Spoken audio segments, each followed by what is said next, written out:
अस्सलाम वालेकुम नाज़रीन, एक नई वीडियो में खुश आमदीद। आज की वीडियो में आपको बताने लगी हूँ कि अगर आपने पैंट ट्राउज़र की सिलाई करनी है तो वो किस तरीके से की जाती है, पैंट ट्राउज़र की कटिंग किस तरीके से की जाती है। इसके ऊपर एक कंप्लीट वीडियो मैं अपलोड कर चुकी हूँ और इसका लिंक आपको डिस्क्रिप्शन में मिल जाएगा।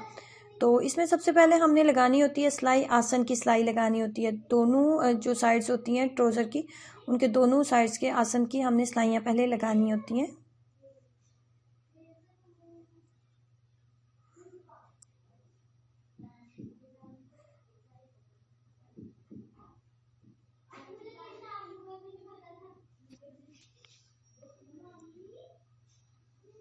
आसन की सिलाइयाँ जब हमारी मुकम्मल हो गई हैं तो उसके बाद हमने लगानी होती हैं इसकी साइड की सिलाइयाँ। ये आसन की मैंने दोनों साइड्स की मैंने सिलाइयाँ लगा ली हैं। तो उसके बाद जो साइड की सिलाइयाँ राइट और लेफ्ट में आपको कपड़े नज़र आ रहे हैं, इन दोनों को आपस में आपने अटैच कर लेना होता है। नीचे तक आपने इनको ले आना है अटैच करके।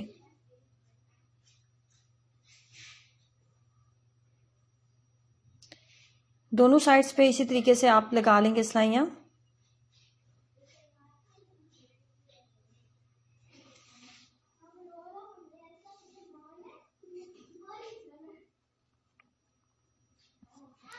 दोनों साइड की जब सिलाइयाँ भी हमने लगा ली हैं तो उसके बाद बारी आती है नेफे की, कि नेफा हमने किस तरीके से मोड़ना है। तो 2 इंच के करीब हमने नेफा रखा था, तो 2 इंच का कपड़ा लेते हुए तरतीब के साथ जितना ऊपर से आप कपड़ा ले रहे हैं बिल्कुल उतना ही कपड़ा लास्ट तक आपने लेना होता है। और सिलाइयाँ जो है बिल्कुल आपके किनारे के ऊपर आनी चाहिए और तरतीब के साथ सफाई के साथ आपकी सिलाइयाँ आनी चाहिए। इस तरीके से हम नेफे को मोड़ लेंगे।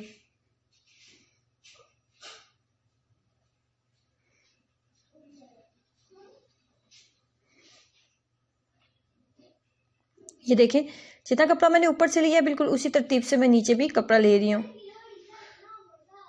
नेफा लेने के बाद बारी आती है इलास्टिक लगाने की। तो ये एक छोटी बच्ची का ट्राउजर है, 12 से 13 साल की बच्ची का, जो कि स्लिम है बिल्कुल। तो उसकी जो कमर है वो हमने रखनी है 10 इंच। 10 इंच हमने कमर रखनी है, तो इलास्टिक हम रखेंगे 11 इंच। 11 इंच के करीब हम इलास्टिक रखेंगे। 11 इंच लेते हुए इसका डबल कर लें। डबल करने के बाद 11 इंच डबल करने के बाद यहाँ से कैंची की मदद से इसको काटेंगे। कैंची की मदद से काटने के बाद आपने लेनी है हेयर पिन। पहले एक दफ़ा फिर मैं इसको साइज कर लेती हूँ। तो ये 11 इंच बन रहा है। तो हमने इसको इस तरीके से हमने इसको जोड़ना भी होता है, तो इसलिए हाफ इंच इसके अंदर भी चला जाएगा। तो इसलिए मैंने 1 इंच जो है ना इसका इजाफी लिया है। वैसे 10 इंच के करीब हमें इलास्टिक चाहिए थी, लेकिन मैंने 11 इंच के करीब ली है। अब हेयर पिन का इस्तेमाल करते हुए मैं इलास्टिक को लगाऊंगी। इसके ऊपर एक मैं कंप्लीट वीडियो अपलोड कर चुकी हूँ पहले भी, जिसमें मैंने आपको बताया कि इलास्टिक लगाने के क्या तरीके होते हैं। अगर आपने वो वीडियो नहीं देखी तो आप मेरी वीडियोस में ज़रूर चेक करें, आपको वो वीडियो मिलेगी। मैंने काफ़ी डिटेल के साथ वो वीडियो बनाई थी जिसमें मैंने बताया था कि इलास्टिक आपने किस तरीके से डालनी है, आसानी से हम इलास्टिक डाल सकें और इलास्टिक हमारी ख़राब ना हो और काफ़ी टाइम तक हमारी इलास्टिक जो है वो चलती रहे। तो तमाम मैंने वो टिप्स और ट्रिक्स उसके अंदर वीडियो के अंदर शेयर की थी आपके साथ। इसमें आपने इस बात का भी ख्याल रखना होता है कि इलास्टिक आपकी बिल्कुल सही रहे।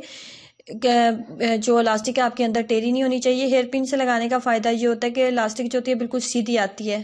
आपकी इलास्टिक अगर टेढ़ी हो जाएगी तो इलास्टिक आपकी सही नहीं लगेगी, सफाई के साथ नहीं लगेगी।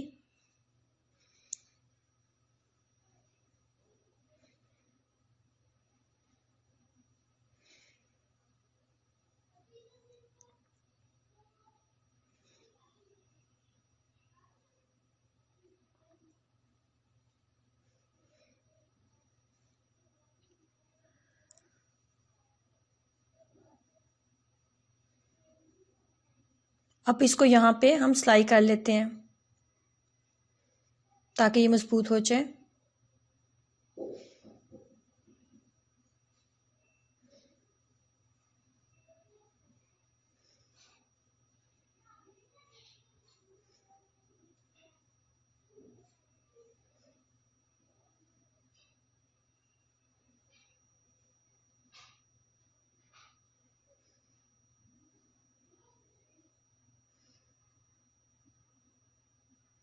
3 से 4 मैंने सिलाइयाँ लगा दी हैं ताकि इलास्टिक अच्छे तरीके से मजबूत हो जाए। अब हम ट्राउज़र का वो वाला हिस्सा जो हमने रास्ता रखा था जहाँ पे हमने इलास्टिक डालनी थी, उस रास्ते को हमने बिल्कुल बंद कर देना है, क्योंकि अब हमने इलास्टिक तो डालनी नहीं, वो रास्ता जो है उसकी हमें ज़रूरत नहीं है। तो इलास्टिक हमारी मज़ीद अंदर मजबूत हो जाए तो इसका जो रास्ता होता है उसको भी हम बंद कर देते हैं।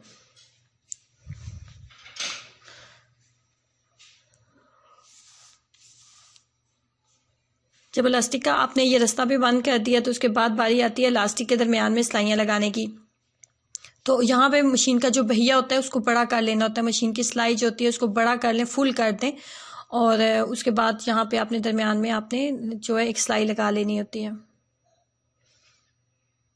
मामूली सा आपने इसको खींचना है, बहुत ज़्यादा हमने खींच के सिलाई नहीं लगानी, बस इतनी सिलाई इसको खींच के सिलाई लगानी है जिससे सिलाई तरतीब के साथ आती जाए। पहिया जो मशीन का अगर आप बड़ा कर लेते हो तो इससे आपकी सिलाई जो है बहुत अच्छी आती है और सही आपकी सिलाई लगती रहती है।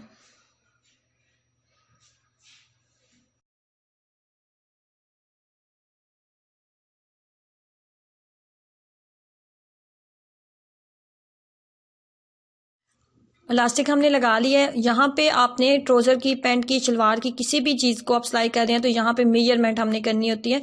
तो हमने जो पैंट ट्राउज़र हमने तैयार रखना था वो 37 इंचज़ था, 37 इंचज़ हमने तैयार रखना था। उसके बाद जो 3 इंचज़ का कपड़ा बच रहा है उसमें हमने जो है इसको फोल्ड करना था, इस कपड़े को हमने फोल्ड करना था जैसे पैंट का कपड़ा फोल्ड होता है, ये वाला हिस्सा 37 इंचज़ से इसकी लेंथ कंप्लीट कर लेने के बाद जो एक्स्ट्रा कपड़ा था उसको हम नीचे से फोल्ड कर लेंगे।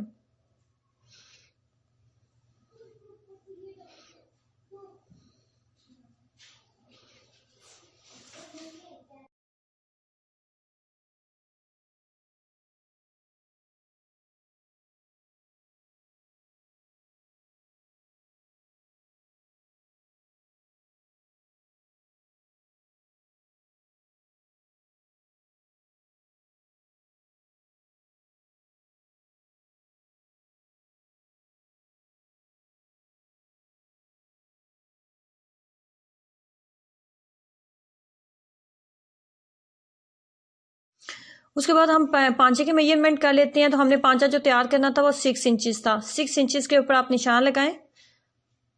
6 इंचज़ के ऊपर मैंने निशान लगाया। निशान लगाने के बाद जिस तरीके से हमने सिलाइयाँ लगानी है पहले उस तरीके से आप निशान लगा लो। ये इस तरीके से आपकी सिलाई के जो निशान है वो आने चाहिए। जो एक्सपर्ट्स लोग होते हैं वो तो लगा लेते हैं, लेकिन जो बिगनर लेवल पे हैं उनके लिए निशान लगाने बहुत ज़रूरी होते हैं ताकि आप जो भी चीज़ सिलाई कर रहे हो उसकी आपकी शेप जो है बहुत अच्छी बने। और जो पैंट ट्राउज़र होता है अगर उसकी शेप अच्छी नहीं आएगी तो आपकी जो सारी मेहनत है वो ज़ाया हो जाएगी, इसलिए आप निशान ज़रूर लगाएं।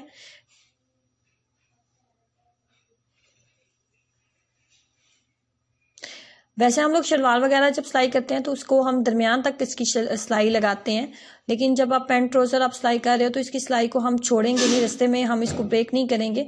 लास्ट तक जो है हम इसकी सिलाई को इसी तरीके से लेके जाएंगे, एक ही सिलाई के साथ इसको सारा कवर करेंगे।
दूसरे पांचे की भी उतनी ही आपने मेजरमेंट कर लेनी है, 6 इंचज़ रख लेंगे और उसके बाद यहाँ पे हम सिलाइयों को पक्का कर लेंगे। इस तरीके से पैंट ट्राउज़र जो है घर में आप सिलाई कर सकते हैं। अब मैं आपको सीधा करके दिखाती हूँ कि हमारा पैंट ट्राउज़र तैयार कैसे हुआ है। इस तरीके से पैंट ट्राउज़र हमारा जो है बिल्कुल तैयार हो चुका है। ये एक छोटी बच्ची का पैंट ट्राउज़र था जिसकी एज है 12 से 13 साल। तो ज़रूर ट्राई कीजिएगा और अपना एक्सपीरियंस ज़रूर शेयर करें। वीडियो को लाइक करना और चैनल को सब्सक्राइब करना मत भूलें। अल्लाह हाफिज़।